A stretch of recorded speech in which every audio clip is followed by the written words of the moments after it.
بسم اللہ الرحمن الرحیم۔ السلام علیکم۔ رضیہ میری پڑوسن تھی، خوبصورت اور سلیقہ شعار۔ اس میں ہر وہ خوبی موجود تھی جو ایک گھریلو عورت میں ہونی چاہیے، بس ذرا کاہل ہو گئی تھی، وہ بھی اس لیے کہ اللہ نے بہت کچھ دے رکھا تھا۔ شوہر کی محبت اور ناز برادری نے اس کو بڑا نازک بنا دیا تھا۔ وہ نوکرانی کے بغیر ایک پل بھی گزارا نہیں کر سکتی تھی، خود تو ہل کر پانی بھی نہیں پیتی تھی۔ کہتی تھی اگر باورچی خانے چلی جاؤں تو کپڑے میلے اور سنگھار ماند پڑ جاتا ہے، مگر شوہر کو کیا چاہیے؟ ایسی بیوی جو روز نئی لگے۔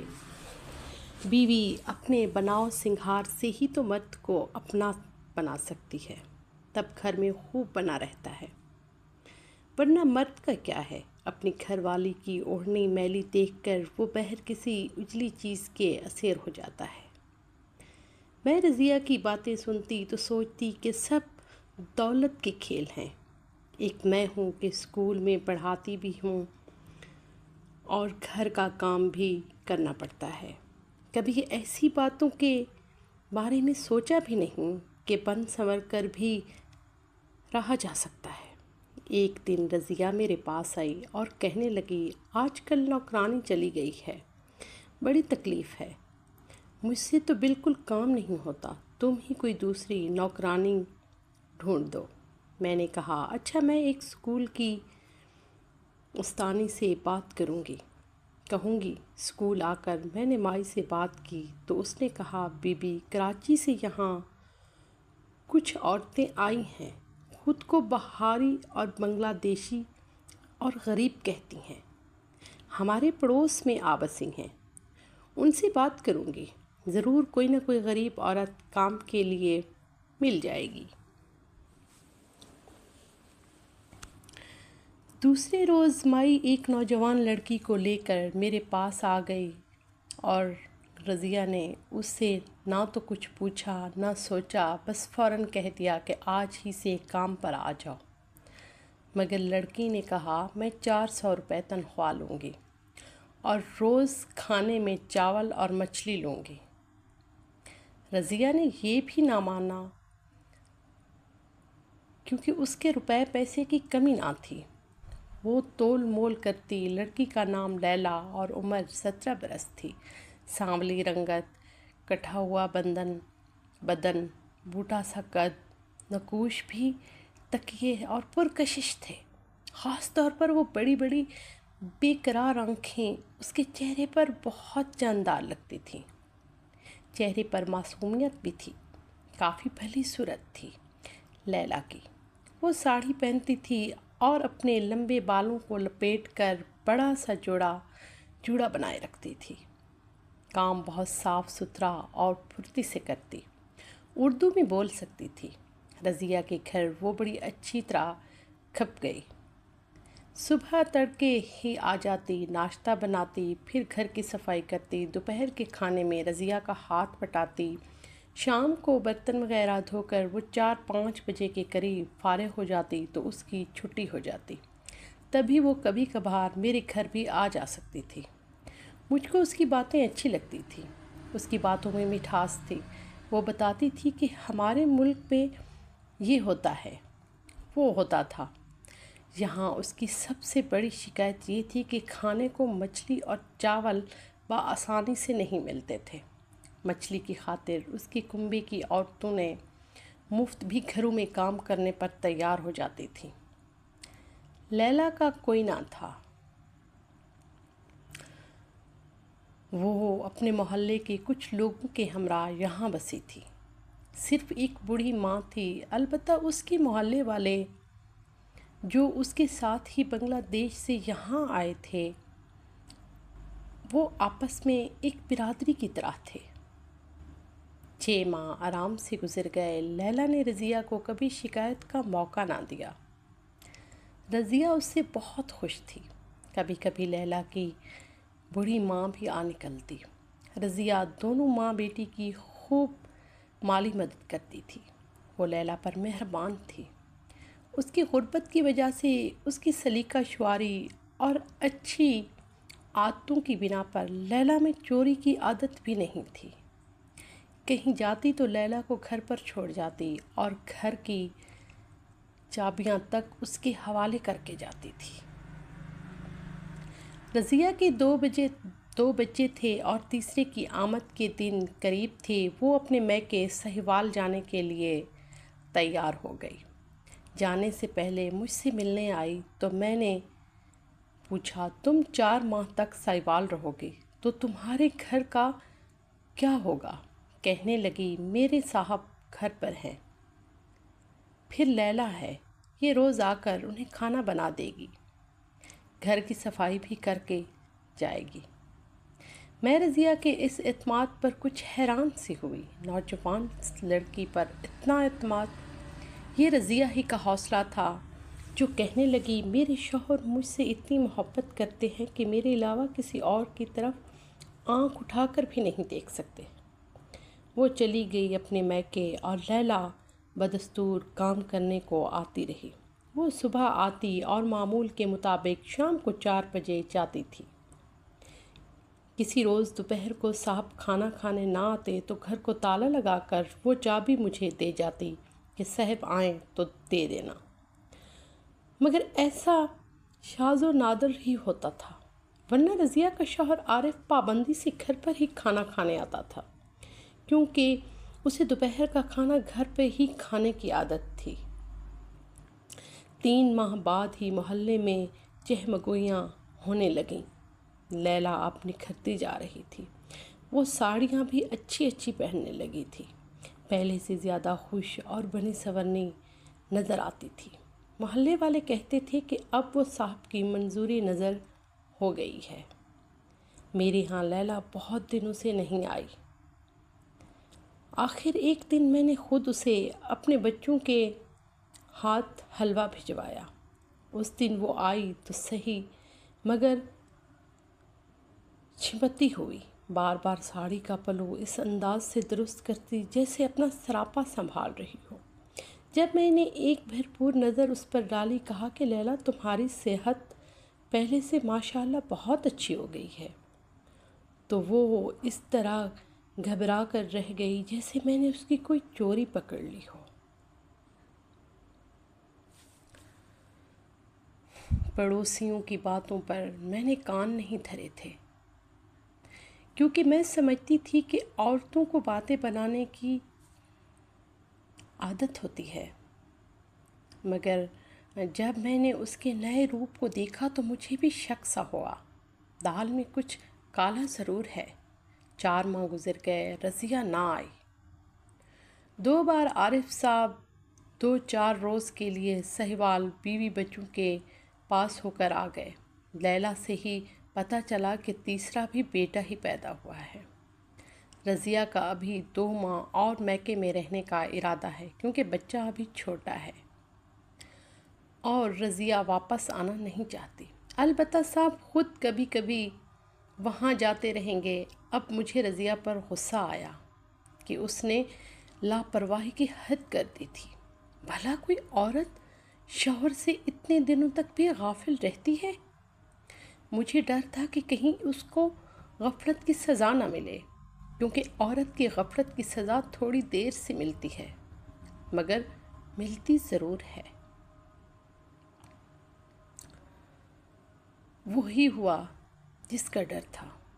لیلا کی خدمت گزاری سے عارف صاحب خوش ہونے لگے اور آخر کار اس کا خیال رکھنے لگے۔ جب لوگوں نے باتیں زیادہ بنانا شروع کر دیں تو عارف صاحب نے لیلا اور اس کی ماں کو گھر میں مستقل ٹھکانہ دے دیا اور محلے والوں کو صاف الفاظ میں کہہ دیا کہ کسی کو کچھ کہنے سننے کی ضرورت نہیں، کیونکہ انہوں نے لیلا سے نکاح کر لیا ہے۔ بھلا اور مرد کیا دوسری شادی نہیں کرتے؟ یہ کون سا ایسا گناہ کا کام کیا ہے کہ لوگوں کو چین و آرام حرام ہو گیا ہے؟ اس اعلان پر محلے والوں کی زبانیں بند ہو گئیں۔ انہوں نے چپ سادھ لی، کیونکہ عارف نے لیلا کو تحفظ دے دیا۔ پھر لیلا اب ان کے بچے کو جنم دینے والی تھی۔ لوگ لیلا کو رضیہ کا مقام تو نہیں دے سکتے تھے، مگر وہ اب اس کے بارے میں غلط قسم کی باتیں بھی نہیں کرتے تھے۔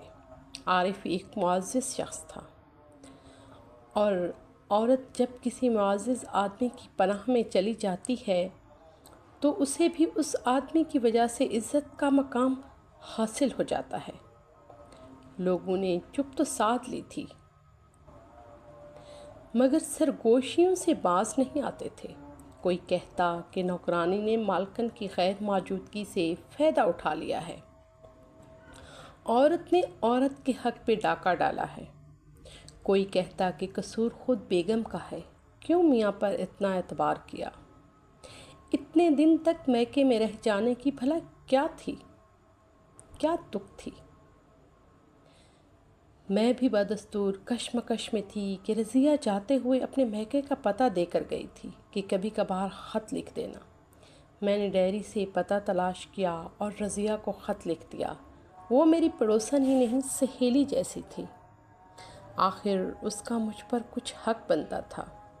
میرا یہ فرض تھا کہ اسے اس کے گھر کے حالات سے باخبر کروں۔ اس کی تو جنت لٹ چکی تھی، اور وہ نہ جانے کیوں خوب خرگوش کے مزے لے رہی ہے۔ میرا خط ملا تو اس کے میکے میں گویا بم پھٹ پڑا۔ خط ملتے ہی وہ اپنے تینوں بچوں کے ہمراہ واپس روانہ ہو گئی، اور پہنچی تو گھر کا نقشہ ہی بدلا ہوا تھا۔ جس گھر کو وہ نوکرانی کے ہاتھوں میں سونپ کر گئی تھی، وہ اب سوکن بن چکی تھی، اس کی مالکن تھی۔ رضیہ نے تو ایک قیامت کھڑی کر دی، اس قدر جھگڑا کیا کہ لا امان الحافظ۔ شوہر سے صاف صاف کہہ دیا، یا اس کو چھوکری کو رکھو یا پھر مجھے، ورنہ اسے طلاق دے دو۔ عارف کی حالت بھی قابل دید تھی۔ وہ رضیہ کی منتیں کرتا رہا، پیار سے سمجھاتا رہا کہ تنہائی میں ایک غلطی ہو گئی تھی۔ اس کے لیے میں نے اس غلطی کو نبھانے کا فیصلہ کیا ہے کہ یہ بیچاری دنیا کو کیا جواب دے گی۔ بس اتنی مہلت دے دو کہ یہ میرے بچے کو میرے گھر میں جنم دے لے، میں تو اسے طلاق دے دوں گا، تم بچہ اپنے پاس رکھ لینا۔ وہ اپنا بچہ ہمیں دے کر ہمیشہ کے لیے چلی جائے گی، مگر اب میں ان دنوں میں اسے گھر سے نکال نہیں سکتا، اور نہ ہی طلاق کا اعلان کر سکتا ہوں۔ رضیہ حسد کی آگ میں سرتا پا چل رہی تھی۔ اس کا ایک ہی مطالبہ تھا کہ پہلے لیلا کی ساری برادری کو بلایا جائے جن کے سامنے اس نے نکاح کیا ہے، اور انہی کے سامنے طلاق کے الفاظ 3 بار کہہ کر اسے گھر سے جلتا کرو۔ عورت کو یہ زعم ہوتا ہے کہ وہ اپنے شوہر پر بڑے حقوق رکھتی ہے اور بیوی بن کر جو چاہے منوا سکتی ہے، مگر یہ اس کی بھول ہے۔ اگر مرد کے دل میں فرق آ جائے تو پھر اس کے سارے مان ٹوٹ جاتے ہیں، اور عورت خود حقیر ہو جاتی ہے۔ مرد سے اس کی وسعت سے بڑھ کر مانگنا بھی بعض اوقات عورت کو بھکارن سے کم درجے پر لے جاتا ہے۔ یہی حال رضیہ کا ہوا۔ اس کی ضد نے آخر کار اس کا گھر برباد کر دیا۔ پہلے تو شوہر ہر بات ماننے پر تیار تھا، صرف ایک شرط پر کہ وہ کچھ دن کی مہلت دے دے اور ذرا حوصلے سے کام لے، اور وہ لیلا اور اس کی ماں کو دوسرے مکان میں منتقل کرنے پر بھی تیار تھا، مگر رضیہ نے کوئی سمجھوتے والی بات ہی نہ مانی۔ وہ بس یہی کہتی تھی کہ یا تو ابھی اسے طلاق دو یا پھر مجھے۔ وہ سمجھ رہی تھی کہ عارف اسے کبھی طلاق نہیں دے گا، کیونکہ وہ اس کی چہیتی بیوی اور اس کے 3 بیٹوں کی ماں تھی، مگر اس نے عارف کو امتحان میں ڈال دیا تھا۔ بھلا محبت کرنے والوں سے بھی امتحان لیا جاتا ہے؟